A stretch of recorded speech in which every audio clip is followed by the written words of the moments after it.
Pero el fascismo proviene además de un elemento que es sumamente nocivo, que está presente también tanto en derecha como en izquierda, y es la nostalgia suicida. Ya. ¿Por qué la nostalgia suicida? Porque siempre tratan de ir hacia un pasado glorioso, ya sea de la sociedad, ya sea del Estado o ya sea de la historia de ese grupo específico. Hola a todos, estoy aquí con Jerko Illich. Él es cronista político. ¿Y qué es un cronista político? Es una forma de explicar la política sin darle tantas vueltas. Ya. Pero es hacer relatos de historia. Lo que pasa es que la política es, básicamente es, como diría Yuval Harari, una especie de narrativa muy poderosa. Entonces, la crónica de la política es volver a la situación de la narrativa, del cuento. Hoy en día a la gente le gusta mucho hablar de política como si fuera una especie de complot permanente o como si tuvieras que hablar de política pensando en teorías conspirativas. Y la política no es así, ¿no? La política es un arte es un arte de emociones. Y la narrativa, contar los cuentos de la política, es emocionar a la gente precisamente con lo que es la actividad política. Ujú, perfecto. Bueno, a ver, la idea un poco de este episodio es que ustedes puedan entender un poco más los conceptos, y para eso nos va a ayudar Yerko, de derecha-izquierda, comunismo, socialismo, liberalismo, porque mucho se habla, ¿no? Así en las calles, en el debate político permanente, de términos y términos y términos, y al final dejamos de entender qué es, qué está pasando. Y bueno, ahora se habla mucho de que las izquierdas y las derechas han muerto, ¿no? Que hay una nueva configuración, Ya. se habla de globalismo versus soberanismo, que ya no existe ese debate, ¿no? Sin Mm. embargo, todavía se utiliza en todas partes derecha e izquierda para entender, digamos, los fenómenos políticos, ¿no? Incluso para etiquetar a las personas, etiquetar a los políticos, a los partidos, etc., etc. ¿Qué opinas de este debate? Y empezando ya en eso, Ujú. ¿qué es la derecha, qué es la izquierda y cómo se compone? Mira, ayer estaba viendo un artículo que me pareció muy interesante sobre los emojis. Y esto ya, ¿qué tiene que ver eso con derecha e izquierda? Los emojis habían sido son unas construcciones semióticas que sirven para ayudar a la gente para entender algo del lenguaje, ¿no? Es como una construcción simbólica. Derecha e izquierda son como los emojis de la política. La gente los utiliza de manera muy frecuente y absolutamente incluso equivocada en algunas circunstancias. Tú sabes que hay emojis que puedes colocar y que te significan una cosa para el que está enviando y otra cosa para el que está recibiendo. Claro. Y la gente hace lo mismo con el tema de izquierda y derecha. Alguien te va a decir, no, porque tú eres una facha más o menos. Y entonces, por qué soy facha? ¿Por qué soy de derecha más o menos? Y yo lo que estoy buscando es fundamentalmente el tema de lo que es procedimientos, que exista un respeto al Estado de Derecho. Sí, me interesa que el mercado esté regulado, pero que exista también mercado. Entonces tú dices, no, eres una facha. Como que también otros dicen, tú eres una zurda, eres una roja, ¿no? Eres de izquierda, cuando te ven más o menos con una idea de que las identidades fundamentalmente tienen que promover lo que es discriminación positiva, que es una de las vertientes, una de las corrientes con las que ha sido más exitosa la izquierda, yo te diría en los 2000. O sea, es como que la izquierda milenia es de discriminación positiva, de derechos humanos a nivel global, así como también de lo que es igualdad, justicia, etcétera, etcétera. Hay elementos en los que tú puedes decir izquierda y derecha que son fundamentales de comprenderlos, que son como facciones.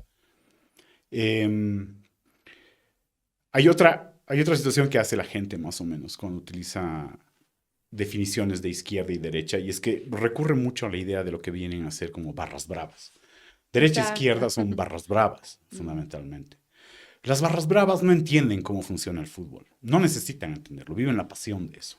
Las facciones viven de eso. Las facciones viven de tres cosas. La fascinación por los símbolos. Si tú te vas a encontrar entre izquierda y derecha, tienen así como una fascinación de símbolos. Rituales de superioridad ideológica. Porque hay mucha gente que te dice, eres una facha. Y te dices, claro que soy una facha, porque lo que yo quiero es que sea el mercado el que regule y no el Estado, porque el Estado es corrupto, está lleno de gente que no tiene atribuciones suficientes o los méritos, por ejemplo. Por ejemplo, hablar de méritos hoy en día te hace facho. Y además tienen una obsesión con un solo asunto, lo que son las facciones y las barras. Entonces te dirían, la derecha que domine el mercado. La izquierda es la dictadura del proletariado. Y eso es básicamente como, ese es el issue que más nos interesa. Esos tres elementos, lo simbólico, lo ritualista y la unidimensionalidad del proyecto y del objeto, es lo que constituye estos elementos de lo que puede ser izquierda-derecha. Ujú. Pero no necesariamente eso es lo que existe. Como que de hecho, cuando empiezas a analizar y vas tratando de entender qué significa esto de las derechas, claro, tienes así como el elemento más extremo, el fascismo. Como de hecho a la gente le encanta decir facho a aquellas personas con las que no están de acuerdo, fundamentalmente, a las que tienen cero tolerancia. Y lo extraño es que el facho es el que no tiene tolerancia absoluta con nadie, Ujú. ¿no? Es solamente con su idea.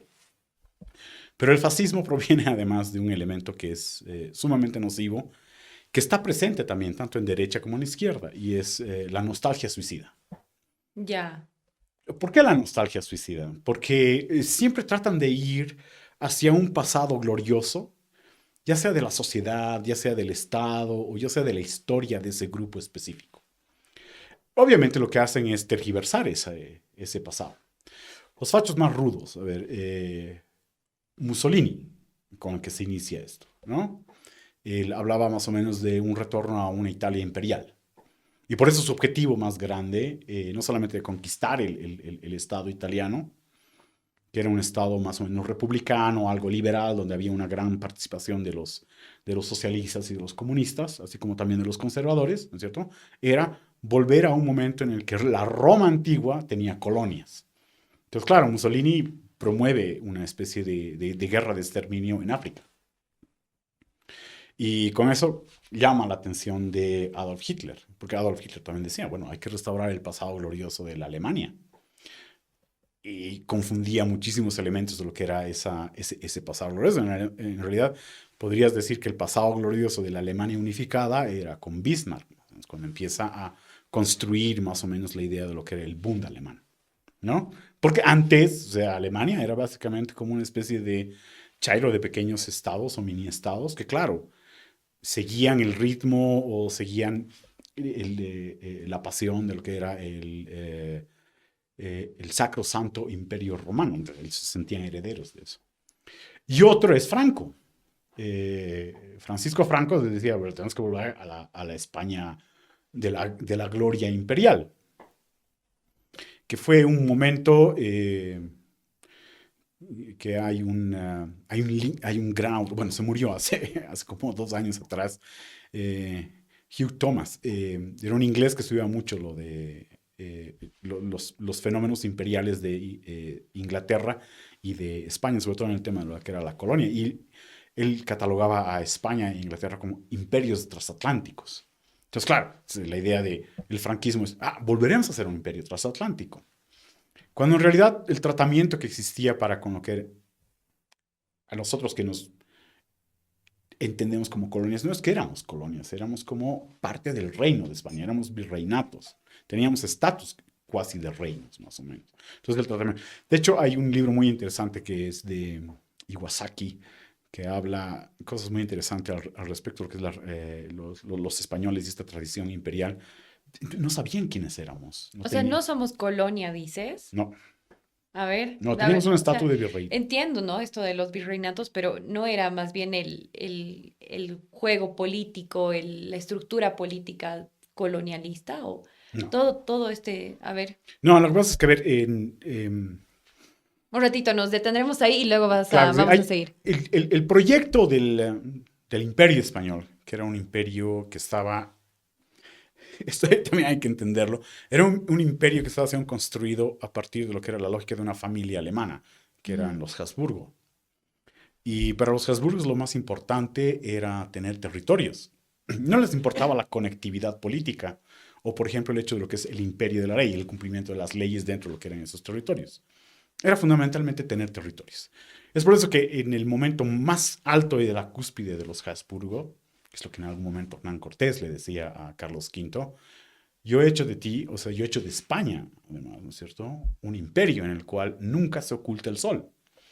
Porque mientras estaba saliendo, mientras estaba ocultando más o menos en la zona del Oriente, ¿no?, donde tenían también colonias españolas, estaba saliendo el sol por el otro lado.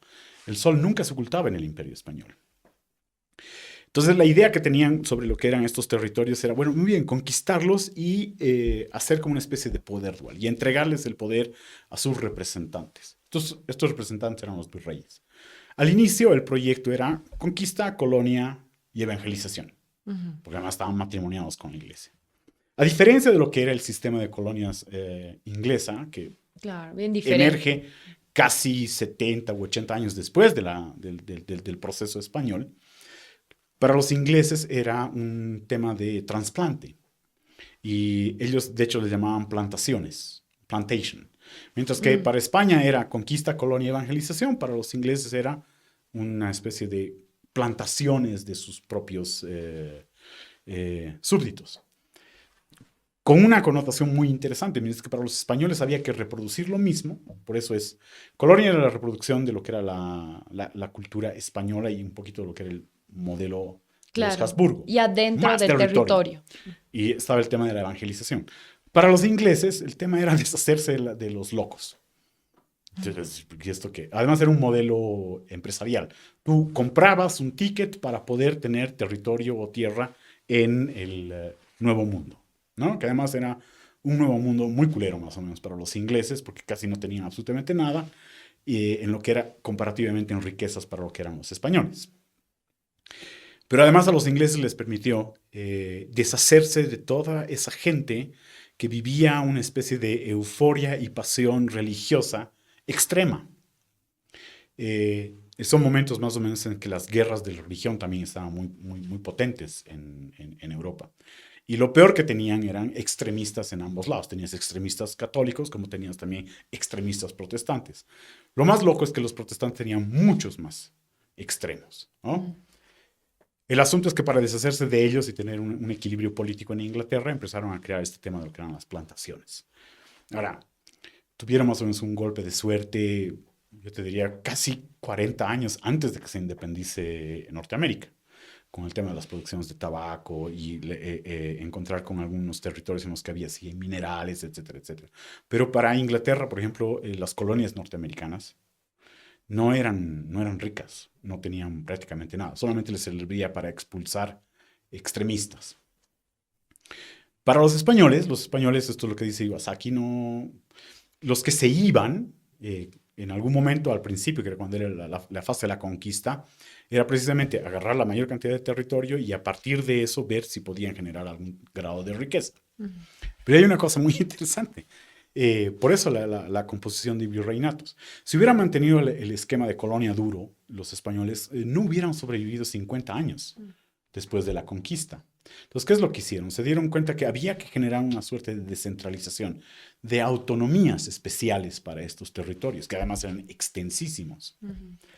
Ese grado de autonomía es lo que permitió revertir, por ejemplo, la primera guerra de independencia española, que la llevaron adelante los Pizarro. Porque uno podría decir, muy bien, muchachos, desde 1809 es que estamos peleando la independencia.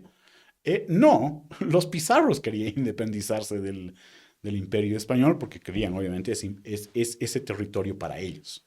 Entonces, claro, aplican el modelo de virreinatos y el estatus era diferente. Claro, ya, a ver, entonces hagamos ese cierre de paréntesis. Ya, cierra ese paréntesis. Cerramos el paréntesis. Claro, porque además del 12 de octubre y uno diría es el Día de la Raza, viva Colón. Pero no sabemos cuándo va a salir este video. No importa, o sea, donde estén, si quieren ir a pintarle la cara a Colón o a la reina Isabel la Católica, depende de cómo es sus alcaldías, pero en La Paz ya lo han hecho. Ya, pero sigamos. Entonces estábamos ahorita en el espectro de derecha. Estábamos hablando del fascismo. Ok, sí. Entonces, de ahí vas diluyéndolo más o menos, ¿no? Entonces tienes... Entonces, espera, vamos a hablar de un espectro, entonces. Ya. De izquierdas y de derechas, ¿verdad? Ya. Dentro de las derechas estás empezando a diluirlas, ¿no ve? Entonces vamos a ir Sí, tienes el más acercándonos extremo, el más peligroso. el más peligroso. El más violento, el más intolerante viene a ser el fascismo. De ahí lo vas diluyendo básicamente en lo que es el neoliberalismo. Y del neoliberalismo vas a encontrar más o menos lo que se puede llamar lo que es la centro derecha, algo por el estilo, ¿no? El neoliberalismo, cuál es la complicación del neoliberalismo? El neoliberalismo trata de anular no tanto la posibilidad de Estado, tiene que haber un Estado, esto es lo más interesante, no es un Estado limitado, que es bien hacer lo liberal viene a estar como en el medio más o menos, ¿no? O sea, tú agarras desde el extremo de la derecha, llegas al medio, y desde los liberales corres la izquierda hasta la extrema izquierda, más o menos, ¿no? Lo liberal te habla de un Estado limitado, que es decir, poderes limitados. Y para eso es Estado de Derecho, representación, participación. En lo neoliberal, no. El Estado no tiene que tener límites, lo que tiene que tener es limitaciones mucho más fuertes. O sea, tiene que ser absolutamente reducido, porque lo que reemplazaría al Estado es el mercado, que es un proyecto de individuos, además. Esto es lo más chistoso, está pensado básicamente sobre esas ideas que inicia Adam Smith cuando empieza a analizar qué es lo que pasa con la sociedad precapitalista inglesa y encuentra más o menos que el mercado es un mejor regulador de lo que son las monarquías. Entonces, claro, los neoliberales dicen, dejemos entonces que sea el mercado el que tenga la mayor posibilidad de lo que es el desempeño de las economías individuales. Además, busca el individualismo absoluto. Niega dos cosas el neoliberalismo. La posibilidad de un gobierno para todos con todos y lo segundo es que niega la posibilidad de solidaridad. Porque entiende que la solidaridad es básicamente como dedicarle tu tiempo que debería estar enfocado en la riqueza, se le estás dedicando también a otra persona para ayudarlo a, qué sé yo, pues encontrar algún grado de igualdad o también de riqueza compartida. Y de ahí pasas ya a lo que es centro derecha, que son gobiernos que también se pueden llamar populares o algo por eso, no populistas, sino más o menos populares, en los que el mercado sí está regulado, pero no deja de tener beneficios para un grupo específico. Entonces ahí entras con los liberales.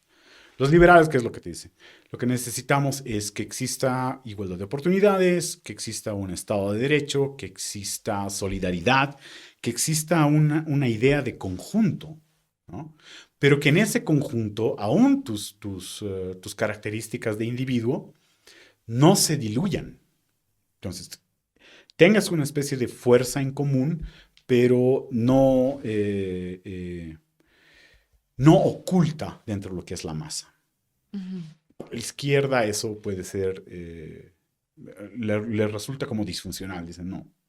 Hay como una izquierda mucho más diluida, una izquierda que se llama más o menos el progresismo, que asume que sí puede ser un individuo, pero eres un individuo en función también de lo que es la sociedad. Entonces, ¿qué significa eso? Es la parte más bonita de lo que es esa izquierda progresista. Tú eres responsable también por el bienestar de los otros. Y esa responsabilidad puede ser a través de lo que es la tolerancia, así como también de lo que es la solidaridad.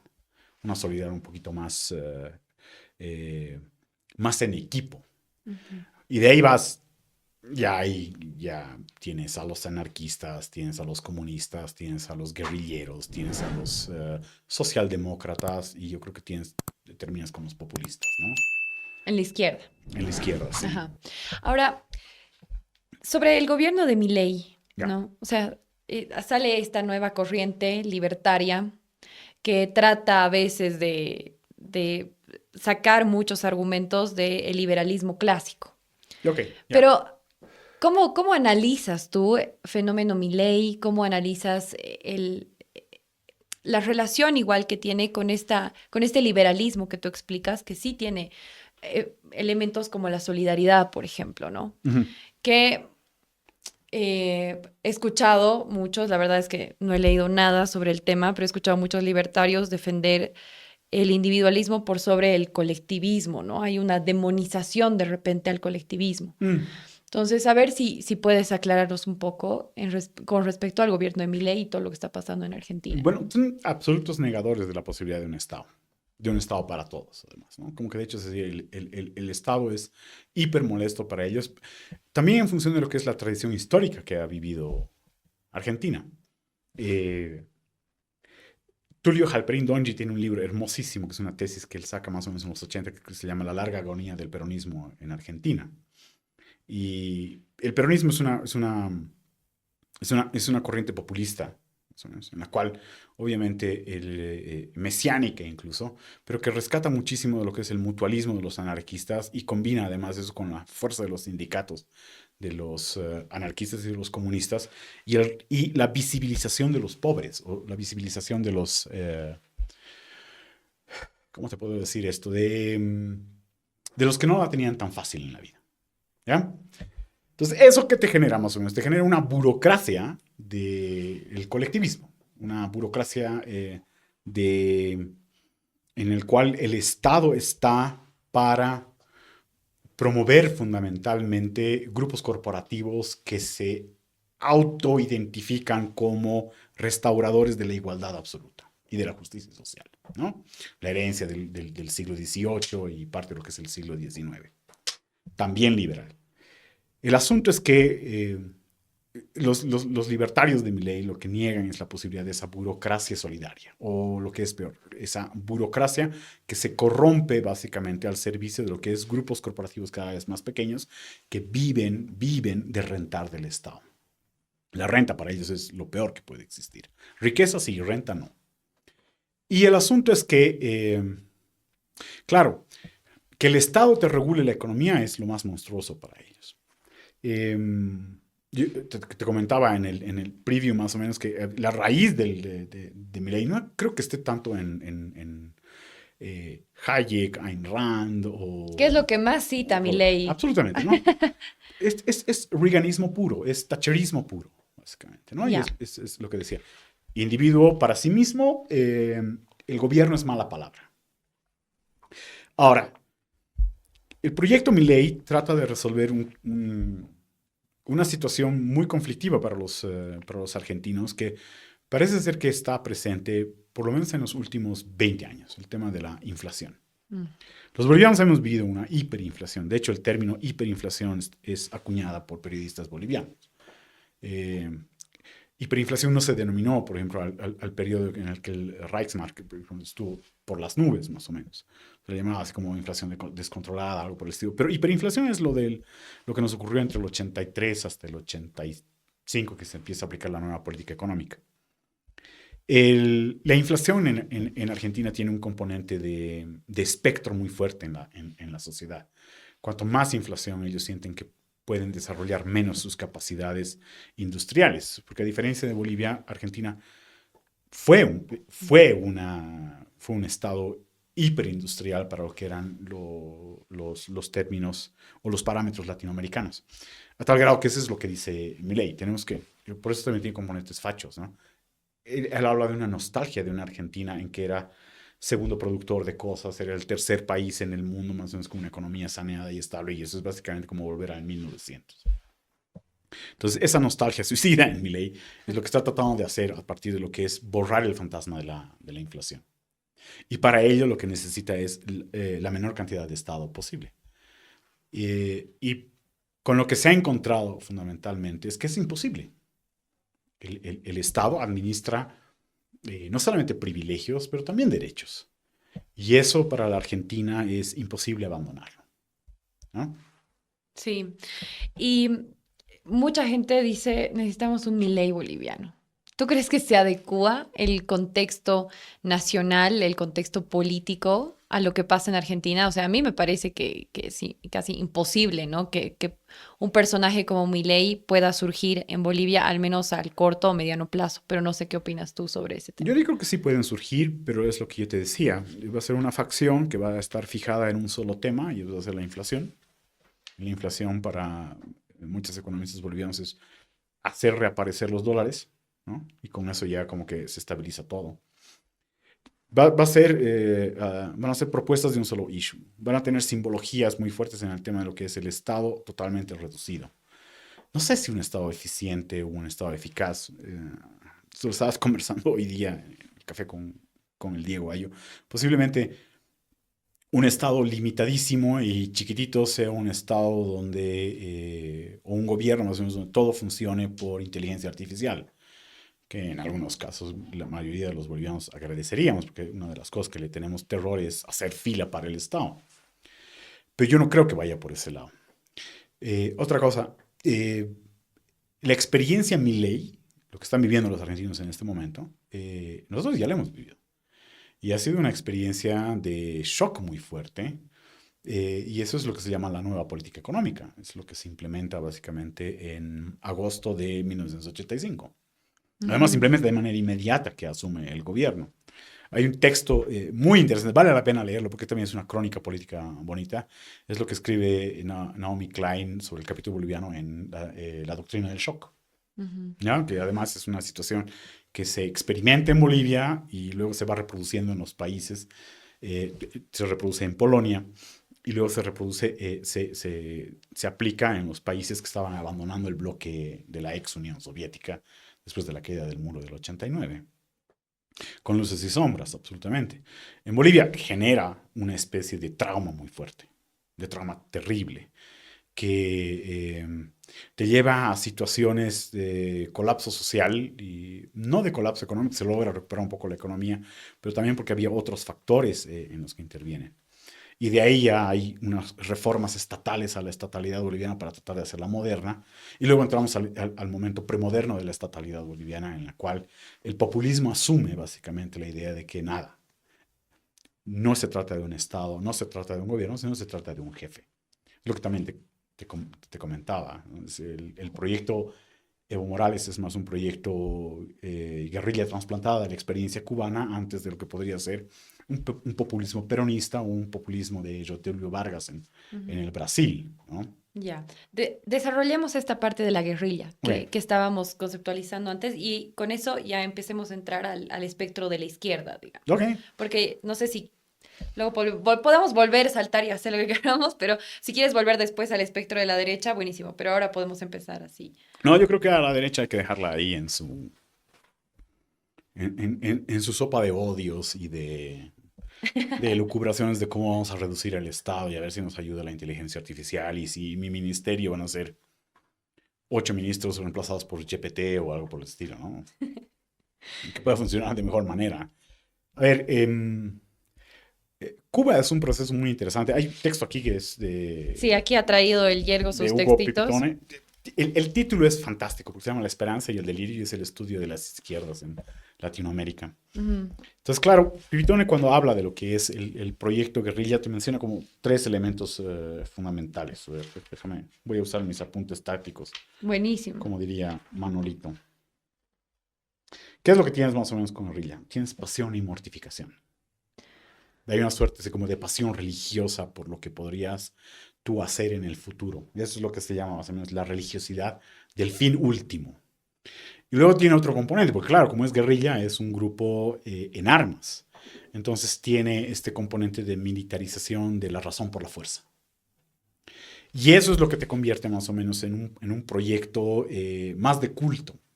Que se podría expresar, por ejemplo, con este, perdón que te corte, Dale. eh, con este caso de estupro, ¿no? Que se le está acusando a Evo Morales y que de repente Loza ha salido a decir que están en vigilia en las carreteras Ujú. y van a bloquear todo si es que se atreven a meterlo preso, ¿no? Un Claro. poco en este sentido también va esta organización, digamos, de la guerrilla. Razón por la fuerza. Ujú. Razón por la fuerza. Y también esta religiosidad del fin último. El fin último te lo plantea Evo Morales cuando dice, el Estado soy yo. Sí. Yo soy yo soy la forma corpórea del Estado. Por eso era la obsesión de Evo Morales durante los 14, 15 años de su mandato, de estar presente en aquellos lugares que en algún momento fueron negados por la presencia del presidente, o sea, del ejercicio de la presidencia, pero presente a través de otros mecanismos estatales también. Para Evo Morales el Estado tiene que tener la forma y el cuerpo de una persona y mejor si es él. No No, no aceptan. mejor si es él, tiene que ser él. Bueno, claro, porque para él, en lo que es su uso de emojis políticos, él es el emoji de la estatalidad de izquierda boliviana. Y ese es el otro tema con las guerrillas. Las guerrillas lo que buscan es imponerse por la fuerza, pero por sobre todo es construir una autoridad corpórea. Es mucho de biopolítica eso, corpórea, eh, Obviamente no se puede decir ad infinitum porque los líderes no son eternos. Pero la experiencia cubana te da a entender es que, eh, pucha, Castro vivió un montón de tiempo. El hermano, el Raúl Castro, sigue vivo todavía. Estamos hablando de una cuestión que ya va a cumplir como 70, 80 años. Entonces, la idea es que la encarnación de la estatalidad en el líder guerrillero, en el líder de la pasión, en el líder que se mortifica o que se sacrifica, es única. No hay reemplazos, no hay sucesiones. Ujú. Esas sucesiones en proyecto de guerrilla pueden ser a través de lo que es clonaciones de lo que es este propio líder, más o menos. Y fracasan cuando esa clonación no es la adecuada. Y una pregunta, Mm. en el caso, digamos, del fenómeno Evo Morales que estamos hablando ahorita, ¿cómo se conjuga también con los elementos caudillistas, esto de la guerrilla? O sea, ¿toma también elementos de eso? ¿Cómo lo ves tú? Bueno, nosotros tenemos una forma de definir a lo que en su momento eran líderes territoriales con un proyecto, yo no sé si de dominio, pero por lo menos de lo que era soberanía eh, parchada. Bolivia nunca ha sido un país de estatalidad unitaria. O sea, sí, Mm. en papel somos una república unitaria, pero en la práctica el Estado se extiende lo más que puede, como si fuera un chicle, hasta ciertos lugares. Y en esa forma de extenderse te crea pequeños agujeros en los cuales hay reemplazos de soberanía, por lo que en algún momento se llamaron los caudillos bárbaros. Pero esos caudillos bárbaros por lo que estaban peleando era fundamentalmente, era su concepto de soberanía, su concepto de lo que debería ser estatalidad, que era muy espuria, era muy primitiva, porque muchos de esos caudillos bárbaros no tenían lo que se llama el conocimiento o la tecné de lo que era la construcción del Estado. Porque además los estados, cuando se dan los caudillos bárbaros, también era una cosa novedosa para el mundo. ¿Podemos dar un ejemplo de un caudillo bárbaro? Los hermanos Lanza. Ujú. Los hermanos Lanza llegaron en algún momento y uno de ellos llegó a formar una especie de republiqueta que se llamaba la Republiqueta de Ayopaya, que funcionaba como un mini estado y era como una especie de mini estado modelo. Em, pero es superado esto de Pero es del manera siglo rápida. Siglo XIX, XVIII, siglo XVII, 1800, sí, siglo XIX en XIX. realidad. Sí, es el siglo Ajá. XIX. Nosotros iniciamos un proceso traumático que es la independencia, en Ujú. 1809. Y nuestra guerra de independencia duró 15 años. Y cuando te digo que fue muy traumática, es Muy durante esos. larga, es de las más largas en Latinoamérica. Absolutamente es de las más largas, porque además nunca nos poníamos de acuerdo en qué es lo que estamos tratando de conseguir. Había la idea de, ya, nos vamos a independizar del modelo, y ahí hay un cambio muy fuerte, porque ya no es el modelo Habsburgo que te respetaba la forma en la que tú construías más o menos estos grados de estatalidad semi-autónoma. Había un reemplazo francés, que son los Borbones, Mm. que desmantelan el sistema Habsburgo y yo creo que fundamentalmente con eso destruyen las posibilidades de los poderes duales en Latinoamérica y también en Bolivia. Entonces, claro, te quieres independizar de ese modelo. Además tienes el fenómeno napoleónico. El fenómeno napoleónico es la idea de llevar la revolución, continuarla y convertirla más o menos como en un emperador universal, que tiene mucho rechazo también en Europa, así también como en Latinoamérica. Y claro, y mientras están ellos en Europa tratando de entender qué es lo que estamos haciendo más o menos, qué clases de Estado vamos a construir una vez que termine más o menos el modelo napoleónico. Lo mismo estaba pasando aquí en Latinoamérica y es por eso que, claro, había estos caudillazos, estos pequeños grupos que tenían territorios, azúcar, gente que se sentía representada, pero también protegida, ¿no? Porque estos no solamente tenían una idea o un proyecto, sino tenían fuerza militar y también tenían fuerza económica, que son los elementos con los cuales un caudillo no podría funcionar. No hay caudillos en los cuales su convencimiento es solamente de palabra. Tienes que tener fuerza y tienes que tener economía. Eso es la guerrilla, ese es el caudillaje guerrillero más o menos que proyecta Claro. Evo Entonces sí Morales hay sobre una Bolivia. fusión, ¿no? Entre... Sí, sí, sí. Una función clara, ya.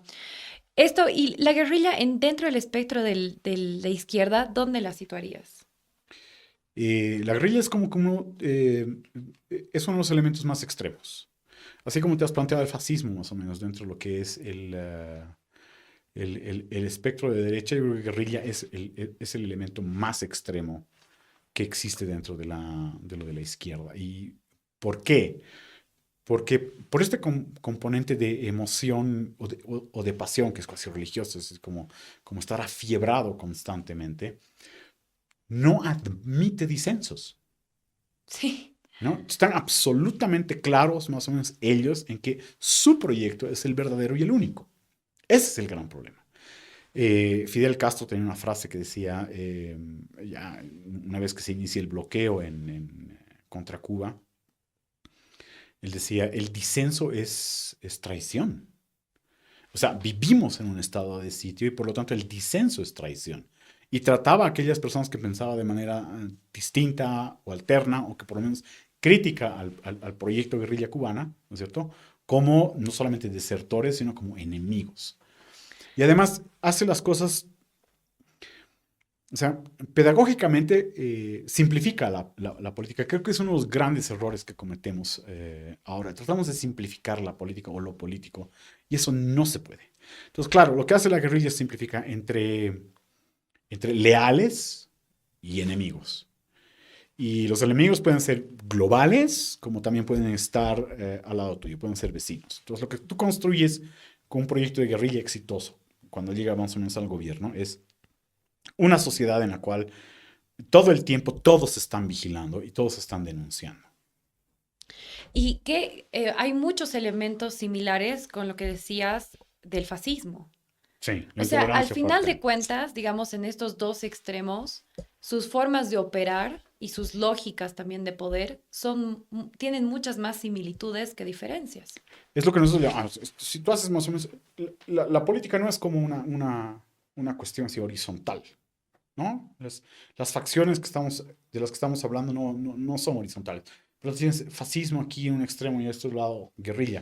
En realidad lo que hacen es más o menos como una especie de cinta que va tratando de juntarse. Entonces aquí tienes guerrilla y fascismo y se crea más o menos un nuevo espacio que se llama autoritarismo o lo que Ujú, se llaman las autocracias, ¿no? Y tienes autocracias de derecha como tienes también autocracias de izquierda. claro. Maduro es una autocracia, es una dictadura de izquierda y Bukele es una autocracia de derecha. Excelente. Ahora, en este redondo que nos estás planteando, aquí estarían estas autocracias, estos autoritarismos. Y aquí abajo, Aquí ¿qué abajo, podrías en el decir? centro, lo que hace más o menos, se puede llamar así como no sé mucho de mecánica, pero a ver, No eh, importa, vamos a entender. ¿cómo se llama esto? ¿Cómo se llama? Bisagra. Lo Ya. que hace bisagra entre estas dos fuerzas, o estas dos grandes corrientes para cometiendo el pecado de simplificar, derecha e izquierda, más o menos, tienes el liberalismo. El liberalismo cree en el proyecto de república, que además es un proyecto que ha costado muchísimo entender al universo de gentes en el mundo, que es básicamente una república, como la república, por ejemplo, fortalece el Estado, o potencia la estatalidad, más o menos, potencia las sociedades que están insertas y que además de una forma de consenso trabajan ahí. Si tú te fijas, esos dos polos enormes de las autocracias más o menos que se van juntando ahí, de ninguna manera consideran la negociación y la persuasión como un mecanismo o como una herramienta política. Para ellos es imposición. Ese es el tema tanto del fascismo como de la guerrilla. Como tienen líderes únicos, los líderes únicos no pueden rebajarse a negociar nada, porque no hay nada que negociar. El proyecto es único, porque están afiebrados con su proyecto, viven ese delirio. Carlos Granés tiene un lindo libro que se llama Delirio Americano, lo ha sacado como hace 2 años atrás, donde explica básicamente todos esos elementos del antiimperialismo y demás cuestiones. Tiene una narración bellísima de cómo muere José Martí, además, en pleno delirio en la guerra contra Norteamérica, más o menos. Vale la pena que le echen una miradita, Ujú. porque vas a cagar de risa, porque además la forma en que mueres, uno no debería hacer esto, más o menos, ¿no? Ir montado a caballo gritando soy libre, contra un ejército que está armadísimo hasta los dientes y que tiene también una voluntad por sí misma. Entonces, a ver, el proyecto liberal, que es persuasión fundamentalmente, generar capacidades conjuntas, construir mecanismos para desmantelar la desigualdad y al mismo tiempo fortalecer el aspecto de lo que es la riqueza tanto individual como colectiva. ¿Y puedes hablar de la libertad de pensamiento?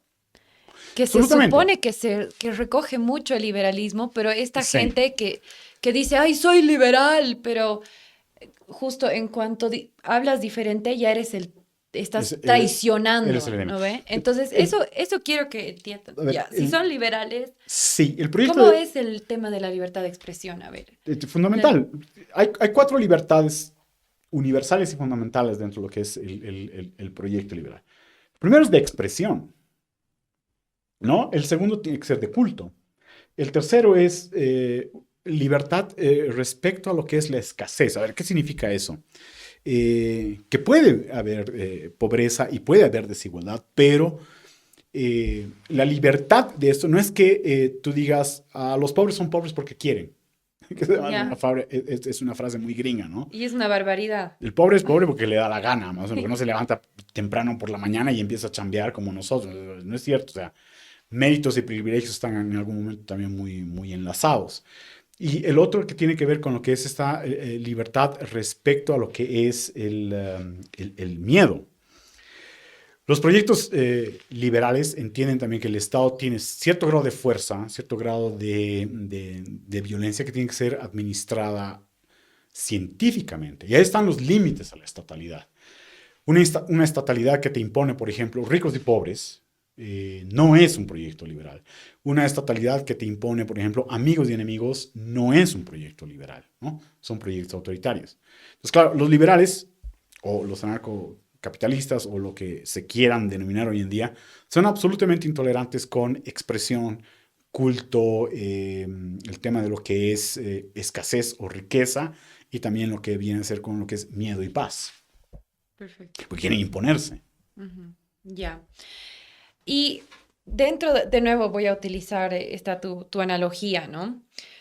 Estás diciéndonos que el liberalismo está en esta parte de aquí abajo, ¿no? Sí, La socialdemocracia, sí. ¿dónde está? La socialdemocracia está en una evolución constante hacia lo que es más o menos una suerte de progresismo. Socialdemocracia práctica, eso que te comentaba también en el preview, tú lo puedes ver en lo que ha sido el proyecto del Frepaso en su momento en Uruguay y también lo que ha sido el gobierno de Tabaré Vázquez. A ver, la socialdemocracia en su tradición sindicalista de clase, de identidad obrera, fundamentalmente planteaba dos elementos con los cuales se construyen esta idea de límites a la escasez y también límites al miedo. Y la primera era, y es una forma por la cual tú puedes reconocer también un Estado o un proyecto socialdemócrata, y es que todos pagan impuestos. Hay una reforma impositiva en la que ya sea que se paga de manera, los impuestos o las contribuciones se pagan de manera gradual o se pagan de manera proporcional, ¿no? No son muy amigos de tener más o menos una tasa flat o plana al respecto de lo impositivo, porque eso te genera unas disparidades muy fuertes, Ujú. ¿no? Entre ricos y pobres. Y el segundo elemento es que sí tiene que haber un modelo de generación, de aumento de salarios, pero esto no es impuesto, no es decretado, sino que es negociado y esa negociación involucra al Estado, a los trabajadores y obviamente también a lo que son los empleadores. Entonces, si tú te fijas ahí, la socialdemocracia lo que busca es persuasión al mercado, así como también persuasión al Estado. Esos son los Cuando, proyectos más lindos, la verdad. cuando dices persuasión, ¿a qué te refieres exactamente? Consenso. Ok, Consenso implica algo de lo que nos estamos olvidando. Porque además tenemos totalmente. una fuerte tradición, no solamente individualista, sino, ¿cómo te puedo decir? No, está mal dicho porque esto no es políticamente correcto, pero es como una No especie de importa. encerramiento. Yo iba a decir autismo, pero no he dicho autismo. ¿No? Pero es una Qué especie bueno. de encerramiento, enclaustramiento en uno mismo. El tema de lo que son las famosas burbujas de información, Ya. ¿no? Donde tú buscas información que solamente refuerza lo que es tu idea de cómo es el mundo, ¿no? Ujú. Eh, Creo que Ellis París tiene un texto muy lindo al respecto, es sobre precisamente esto de la gente que vive en sus burbujas. El consenso implica salir de tu burbuja. Es algo que, a ver, es un lenguaje un poquito así como en religioso New Age, más o menos, pero es empatía. Pero empatía siempre ha habido, más o menos, ¿no? Es lo que Harari te dice que es la base básicamente del progreso de la humanidad, es el no solamente saber contar historias, sino saber escuchar esas historias. Entonces, y eso nos estamos olvidando. Entonces, eso implica también que tú te pones en un plano, primero que te pones en un plano de igualdad. La otra persona, el otro, la otredad, tiene algo que decir. Y tú no partes por el prejuicio de que el otro es un tarado, ¿no? Tú partes con la idea de que el otro tal vez pueda tener algún grado de razón. Por eso la evolución de la política es encontrar razones. En algún momento creo que lo dice Mark Lilla con el tema del retorno a lo liberal. Eh, eh, la filosofía es lo que te busca es la verdad Ujú. en la historia o algo por el estilo.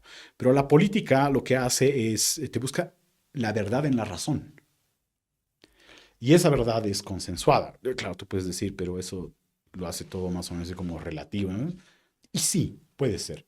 Pero una verdad no relativizada, pero una verdad relativa que es compartida entre tú y yo, hace que estemos de acuerdo en algo común. Eso es lo que se llama los comunes, eso es lo que se llama construir comunidad. Y eso solamente se puede hacer a partir de lo que es la persuasión. Si yo trato de imponer mi idea y tú no estás de acuerdo, en algún momento yo me voy a cansar y lo que voy a tratar de hacer es buscar algún mecanismo para ganarte en la charla. Mm.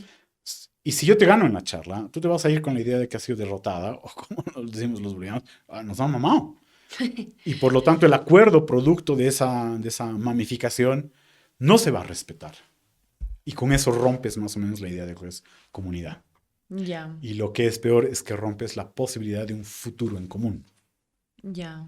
Sí, que es vital para que un país exista, ¿no? A ver, eh, pasemos de la socialdemocracia al lado de la socialdemocracia. ¿Qué Ujú. pondrías tú dentro del espectro de izquierda? Así lo más cercano que todavía puede Sí, haber. digamos lo más cerca, dentro de lo que tú decías, aquí ponías el liberalismo, aquí la socialdemocracia y aquí, digamos, como sigamos avanzando. Mm, Em, hablabas del populismo también como parte de sí, la sí, radicalización, digamos, en ese extremo. sí, sí. Hablabas del populismo y obviamente como mucho se habla, la muletilla, digamos, de la oposición es el gobierno socialista comunista, ¿no? Ya, Entonces mucho se cree que la izquierda es solo socialismo y solo comunismo, sí, pero hay mucho más. Yo también te voy a lanzar muchas cosas claro que y sí. luego lo ordenas como quieras, Sí. y también que el socialismo es, digamos, sinónimo al comunismo, ¿no? Entonces... Entendamos eso poco a poco, eso es lo que la gente piensa, ¿no? Entonces, ¿cómo podemos aclarar todo este terreno de Bu- categorías? sí, bueno, en algún momento lo que se decía es que el comunismo es más o menos como el socialismo es el paraíso comunista, ¿no? Es básicamente una sociedad donde todos son iguales y donde todos, la distribución está en función de quién tú eres y de lo que es fundamentalmente tu identidad y tu función a lo que es la estatalidad. Y eso es algo muy difícil de lograr porque eso implica que hay como una entidad que define quién eres. Eh, Puede haber un populismo New Age, más o menos, que lo que dices, tal vez lo que tenemos que buscar es que tu identidad no sea predeterminada por la estatalidad, pero lo que sí tiene que haber es que tu identidad no sea fragmentaria o fraccionada, sino que tienes que tratar de construir comunidad dentro de lo que es esa identidad. Eso es lo que ha generado más o menos desde los 90 en adelante una izquierda muy obsesionada en lo que son las identidades. La izquierda parte además de una necesidad de identificarse, de una identidad común. En sus inicios era lo obrero, después es lo sindical, En algún momento hablan de lo que es el proletariado y que el proletariado, cuando asume más o menos la administración del Estado, lo convierte más o menos en una dictadura. Los críticos a la izquierda dicen, pero una dictadura es un Estado que se impone constantemente. ¿Cuál es la diferencia entre una dictadura de obreros, más o menos, y una dictadura de militares? O sea, hay un Estado que se impone constantemente y las libertades están restringidas. Nuevamente, esos cuatro, porque libertades hay un montón también, ¿no? Pero esas cuatro libertades se ven anuladas. El populismo en sí es como una forma, es una dosificación de la dictadura del proletariado, es masiva, es básicamente el populismo tiene el mismo efecto que el azúcar en el cuerpo humano, ¿no? Tú sabes que te hace daño, te engorda, te hace más lento, te genera enfermedades, una de ellas la diabetes, que te puede provocar ceguera. El populismo te puede provocar ceguera, pero te libera dopamina. Te libera dopamina, porque además te hace parte de un proyecto masivo. Y un proyecto masivo significa es como que Dios está con nosotros. No hay nada más, o todo aquello que está en contra nuestra va a ser absolutamente vencido por la fuerza de la masa, de la masificación. El problema del populismo es que necesita un motor, y ese motor es personal, es una personificación. Ujú. Y esa personificación es como una especie de rey muy popular, pero que empieza a administrar antes que derechos y también oportunidades, empieza a administrar privilegios. Entonces construyes básicamente una camarilla, un círculo rojo en torno. Y la mayoría de los populismos lo que hacen es rentar, buscar la renta antes que lo que es la riqueza, ¿no? Consideran al Estado o todo lo que significa la riqueza de la estatalidad como una especie de botín. Entonces lo distribuyen además como un botín. Entonces no se genera básicamente una idea de acumulación o de proyecto, lo que tú decías. Para hacer país tienes que tener una narrativa convincente de futuro. Y para tener un futuro necesitas básicamente una inversión en el presente para que exista ese futuro. Ujú. Es una de las malas interpretaciones que tenemos de la época llamada neoliberal en Bolivia. Si usted fija, son gobiernos que a partir de la nueva política económica lo que trataron de hacer era construir las bases de un futuro para Bolivia. Yo no sé si su horizonte era el bicentenario, pero en un momento se habla de que el gas va a ser fundamentalmente el commodity de los siguientes 30 años, ¿no? Y eso estamos hablando así como los 90. Entonces, pucha, llegamos con gas al bicentenario. Entonces empiezan a construir elementos, ¿no es cierto? Instrumentos, tanto jurídicos como también económicos, para que podamos tener esa riqueza. Entonces, cuando llega el MAS, dice, a huevo, hay plata, redistribuyamos. Y empiezan a redistribuirlo sobre la base de sus identidades, que no son las mismas identidades que tienen ahora los jóvenes dentro de lo que es su conocimiento de izquierda. Para ellos tenían una identidad muy fuerte, que era el sujeto cocalero, Ujú. luego el campesinado, luego, obviamente, no solamente la militancia, sino la burocracia guerrillera en torno a ellos, más o menos, ¿no? Ujú. El MAS es más un partido maoísta antes que comunista, te podría decir, pero sí tiene mucho componente de lo que es guerrilla, ¿no? A ver, tú dime qué piensas de esto que te voy a proponer. A ver, dale. Voy a seguir utilizando esta analogía, ¿no? Ya, Evidentemente el populismo tiene una raíz de izquierda. Ahora, ya. podríamos decir que el populismo también envuelve a toda esta parte de aquí arriba, o sea, puede envolver también al fascismo, puede envolver a la guerrilla, puede envolver a todos esos extremos, te digo, en el sujeto, Puede en la camuflarse, persona, puede camuflarse en ellos. porque hay populistas como Trump, por ejemplo, y populistas como Evo. Ujú. ¿No ve? Entonces eso igual como que causa mucha confusión, ¿no? Uno no entiende muy bien. Pero digamos el populismo como que en la forma del personaje, cómo se construye el sujeto Sí.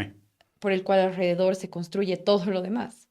El populismo necesita inmediatez en comunicación. Es un fenómeno más media. Trump en sus inicios, yo te diría que el Trump del 2016 era populista, pero el Trump actual es fascista.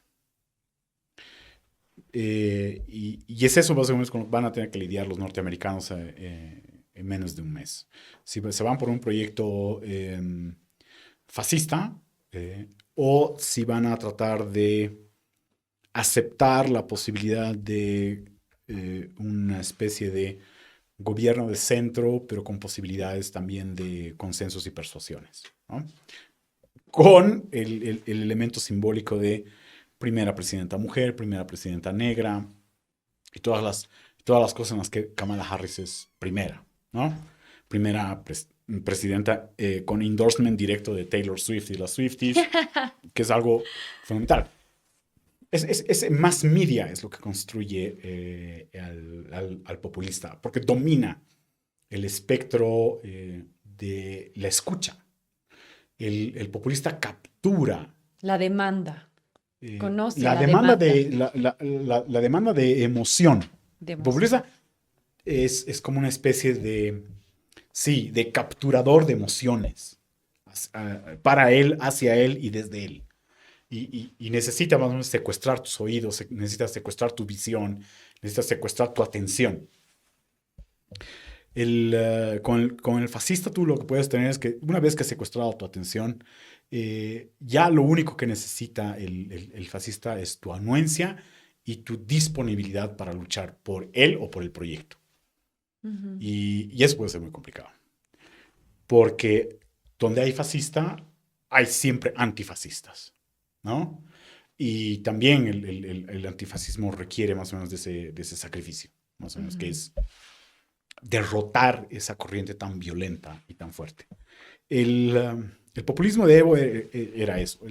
Si tú te acuerdas, Evo básicamente vivía capturando la atención, no solamente a través de los medios, sino también de lo que era su presencia. Es lo que está intentando hacer ahora. Hay un, yo no sé si esta idea de lo que, a pesar de que no estoy muy de acuerdo con lo que dice la doctora en filosofía María Galindo, pero ha hecho una definición muy interesante de lo que es el fenómeno de lo que es el estupro con Evo. Y ella dice, no es un estupro único que se puede compartimentalizar en los 6 o 7 o la docena de casos que se han dado, sino que es un estupro permanente y continuo. Eh, Eso le da cierto, lamentablemente, le da cierto grado de vigencia a Evo Morales. Porque el ¿Por uso, qué? ¿por qué? Porque el uso de los cuerpos femeninos adolescentes en la sociedad boliviana es algo no solamente morboso, sino creo que choca con muchos grupos, más o menos con lo que puede llamarse la moral de la sociedad. Bolivia no solamente es un país que necesita del edulcorante del populismo, ¿no? De esa dopamina, de esa azúcar que es el populismo, sino que también es una sociedad altamente machista y heteropatriarcal, Mm. ¿no? Hasta cierto momento se podría decir que es una sociedad hasta cuasi feminicida, ¿no? Eh, y el uso de cuerpos femeninos adolescentes es como una especie de retribución para el poder.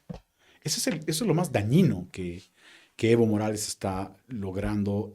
Es su pedagogía, Es parte de su poder. finalmente. Claro, porque además Diego Ayo habla de lo que se llama la burocracia del deseo. Y esa burocracia del deseo no solamente funciona para el jefazo, para el líder, para el Mesías, ¿no? Que además es como una especie de Dios sí griego en algunas cosas, y muy, muy, muy a los Zeus, pero también es como una especie como de dios muy azteca, ¿no? O sea, que demanda sacrificios de sangre. La primera sangre, el primer sangrado de la mujer tiene que ser para él. Es algo muy, muy, muy potente eso, porque va a fragmentar las sociedades. Hay gente que considera que eso, oye, por Dios, eso es uno de los privilegios del poder. Y para otras personas, ese es el límite de tolerancia que yo tengo. Pero lo mantiene en vigencia porque de eso se está hablando. Hasta este momento nunca se ha escuchado hablar de Evo Morales o salir de Evo Morales, un proyecto país más allá del Bicentenario. Evo Morales no tiene ninguna solución para la crisis actual, ni de representación, ni económica, ni política, ¿no? Pero lo que él tiene es presencia, presencia, presencia. Ujú. Ya, excelente, ha quedado claro eso. Ahora, Ojalá, ojalá. ojalá, porque deberíamos resistirnos a vivir en una sociedad que tolera el uso del cuerpo de la mujer como una especie de botín de poder, ¿no? Porque además, una cosa es esa burocracia del deseo orientada hacia Evo Morales, pero las categorías inferiores, esos círculos de privilegios que él tenía y que fue construyendo además, ¿no es cierto? También mercadeaban con el cuerpo de mujeres, ¿no? Ujú, Y no solamente de mujeres adolescentes, sino también de mujeres adultas, etcétera, etcétera. ujú, ya.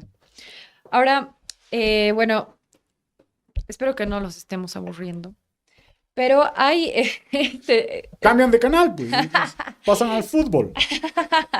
este otro tipo, digamos, de política, de organización política, como decíamos, el populismo que está presente en izquierdas, en derechas. Lo Sí. mismo puede pasar con el progresismo, lo mismo podría pasar con el nacionalismo, por ejemplo. Mm. ¿O cuál es tu perspectiva, no? No, yo creo que el populismo está muy ligado al nacionalismo, porque es esa suerte de identidad masiva. Si la izquierda nace con esta identidad del obrero, ¿no? El rechazo a lo que son las jerarquías impuestas por aristocracia o por sangre, ¿no es cierto? Y trata más bien de construir jerarquías en base a lo que es el esfuerzo común. El nacionalismo está muy ligado al populismo porque habla de una identidad masiva. Ahora, ¿qué es ser nación? ¿Qué nos hace, qué nos hace una nación boliviana? Son preguntas que nos tenemos que hacer en este momento con mucha, yo diría con mucha rigidez, porque no es, es fundamental. claro, porque no es el mismo concepto de nación con la cual se libró los 15 años de guerra de independencia. No es el mismo concepto de nación con la cual se cierra el ciclo de los militares en el poder. No es el mismo concepto de nación de los inconformes del centenario, que es un texto muy lindísimo que tiene Pablo Stefanoni sobre nosotros. No es el mismo concepto de nación de lo que fue la revolución del 52. Mira cómo el tema de nación va evolucionando, va creciendo, va tratando de crear y recrearse. Hay una cosa que a mí me parece muy extraña en los bolivianos, que la nacionalidad, nuestro concepto de nación, no es regresivo, no es lo que éramos, sino es lo que podríamos ser. Y eso implica que tenemos que pensar. O sea, yo creo que el concepto verdadero de nación no te lo van a dar los boomers, te lo va a dar tu generación. Ahorita la responsabilidad de qué es ser nación boliviana está en ustedes. Y cuando digo ustedes son los tiktokeros, los que se mueven en estos circuitos tecnológicos y electrónicos. Como por ejemplo, una de las discusiones más interesantes que tenemos al respecto del indigenismo es que la mirada que se tiene del indigenismo por parte de las generaciones pasadas y de integrarlos a la nación boliviana es mantenernos en el folclore, ¿no? Charangueando, usando ponchos, caminando semidescalzos, recluidos básicamente en un pasado que también era señorial, el Incario, o lo que eran, qué sé yo, pues el Tahuantinsuyo. Pero en realidad hoy día, si tú te fijas básicamente en lo que son las juventudes con rasgos indígenas fuertes, quichuas en Cochabamba o aymaras en el Alto de La Paz, son fusiones tecnológicas. Son como indígenas que están pensando en el futuro constantemente y la forma de pensar y vivir el futuro es utilizando al máximo la tecnología que tenemos. Tenemos una pésima internet en Bolivia y eso no limita, por ejemplo, a que estén tratando de construir futuros alternativos, no distópicos, sino más bien utópicos de lo que es la nacionalidad boliviana. Es una de las cosas que a mí me gusta muchísimo de estas generaciones. Yo le llamo, y eso lo habíamos conversado antes cuando charlaba con el Mateo, eso es lo que se llaman las generaciones fundadoras.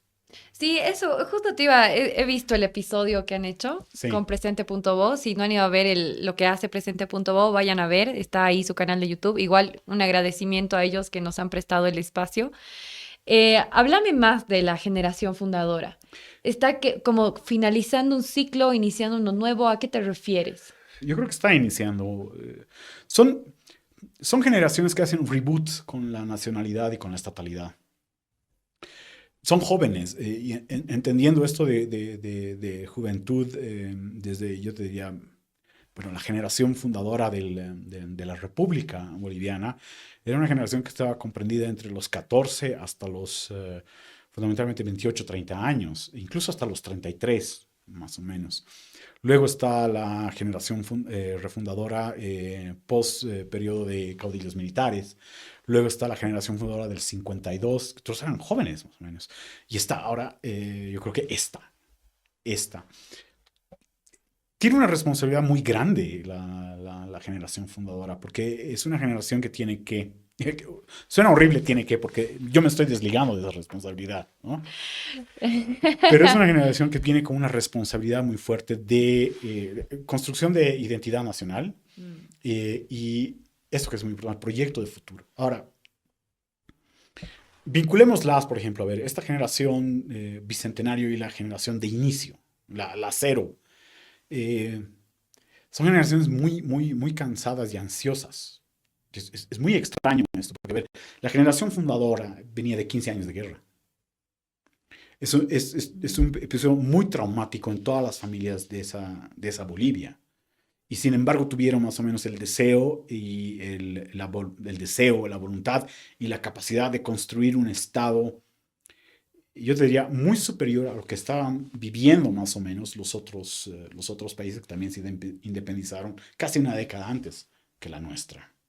Nosotros construimos una nación que en algún momento, cuando juntamos, por ejemplo, y hacemos la Confederación Perú-Boliviana, fue el estado más exitoso en Latinoamérica. Mm. Fue el estado más grande latinoamericano. Y al mismo tiempo, entendido por nuestros vecinos, fue el estado más peligroso.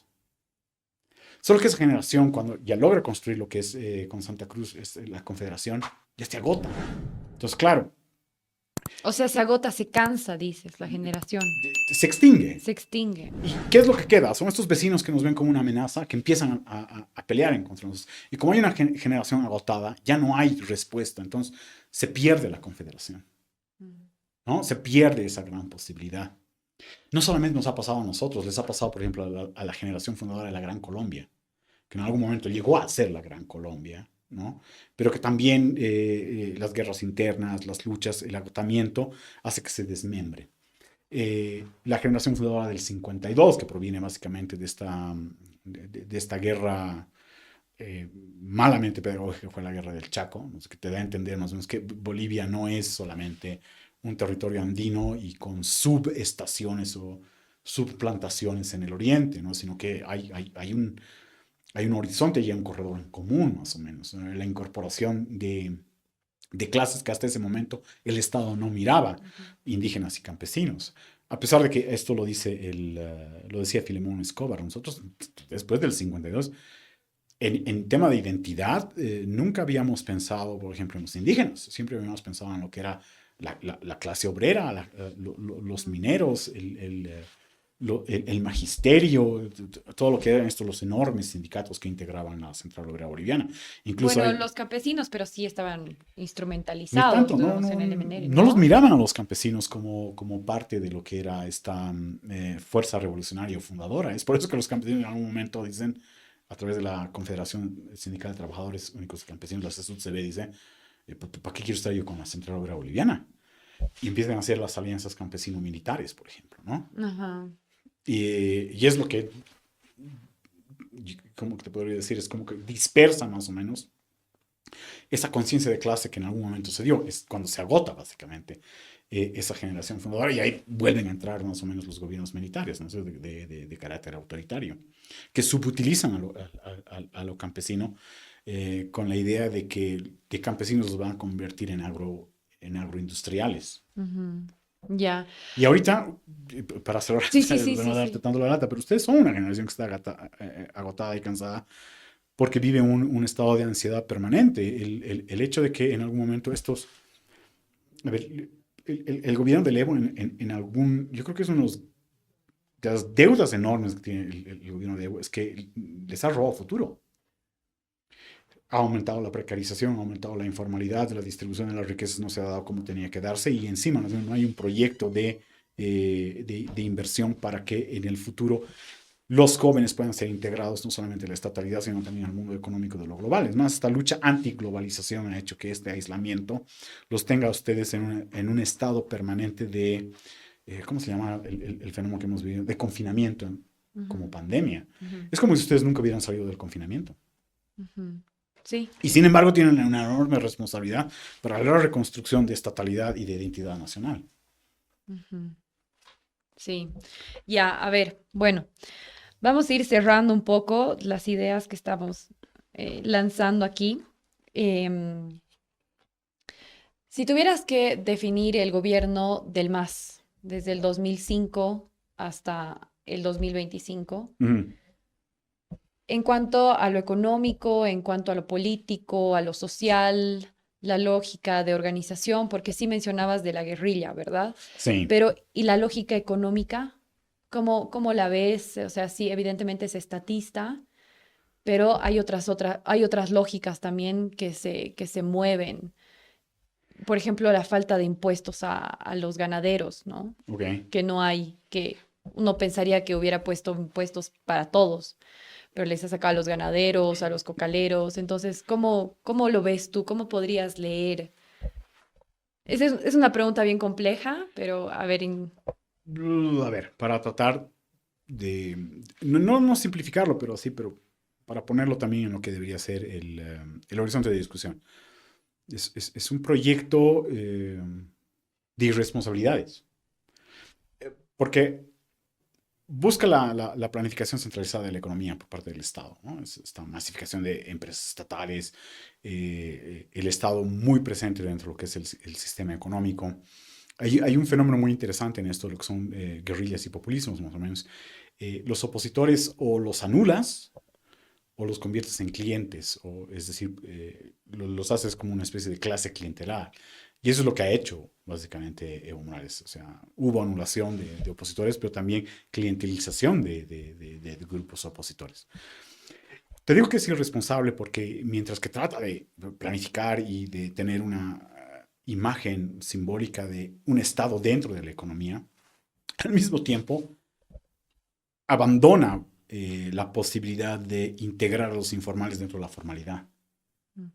Y eso creo que es uno de los elementos muy fuertes dentro de lo que es la economía boliviana, porque la informalidad encuentra sus modos de transformar riqueza a partir de la ilegalidad.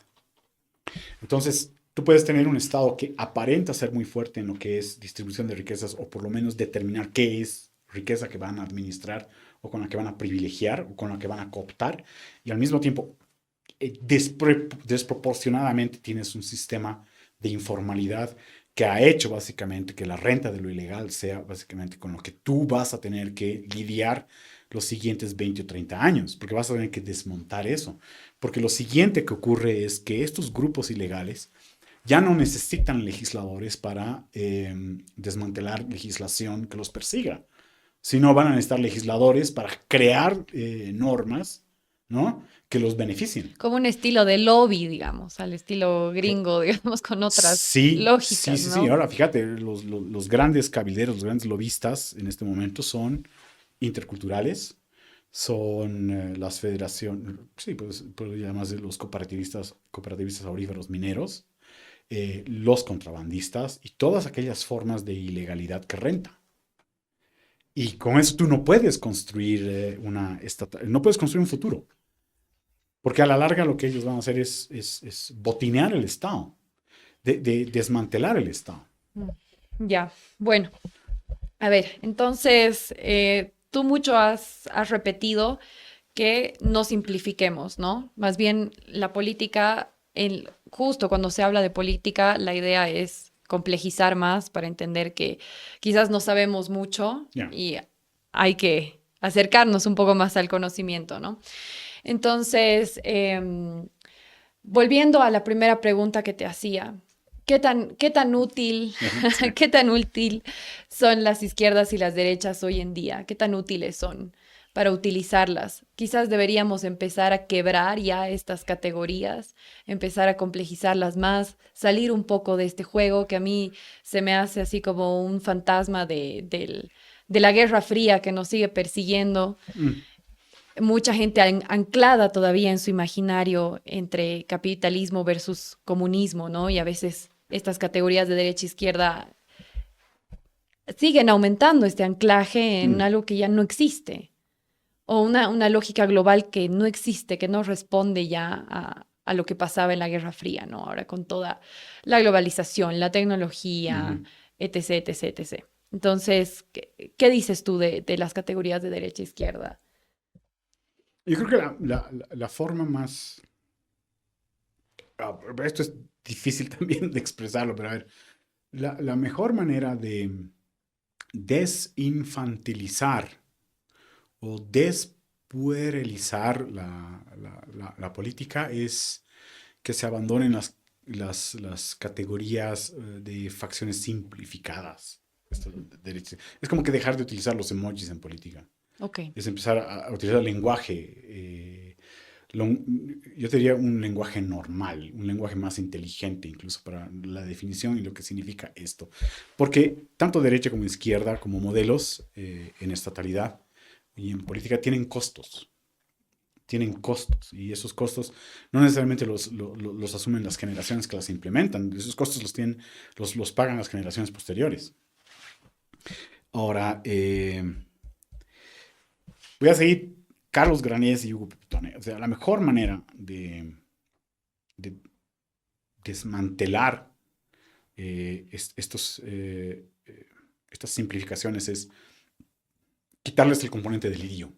de delirio. Sí, quitarles el componente de delirio, más o menos de fiebre.